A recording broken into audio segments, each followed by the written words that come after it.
დღეს შემთხვევით ამოვყავით თავი იაპონურ ფესტივალზე. თქვენც წამოდით ჩემთან ერთად. ასე გამოიყურება ზაფხულის იაპონური ფესტივალები და ვიდეოს ბოლოში ნახავთ ფოიერვერკს, ძალიან ლამაზ. რა მშვენიერიცაა, ხო? ახლა მოდი წავიდეთ საჭმელად. ასეთი გარეთჭამის სტილი, რომელსაც ქვია იატაი, დამახასიათებელია ზაფხულის ფესტივალებისთვის და ჩვენ ვიყიდეთ სქვიდი, რომელსაც ვგიჟდები და ძალიან მიყვარს.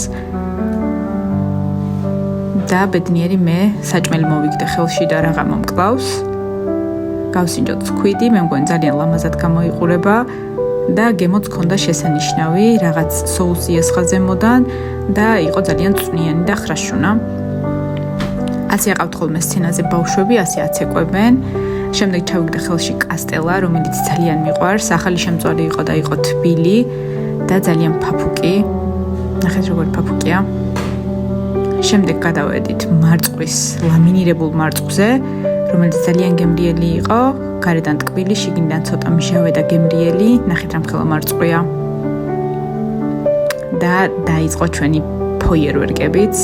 მართალია, სულ რაღაც 10-15 minutი გაგრძელდა, მაგრამ იყო ძალიან კარგი და იაპონიაში ეს ფოიერვერკები და ზოგადად ასეთი გასართობი ღონისძიებები ძირითადად ხდება ხოლმე ზაფხულში.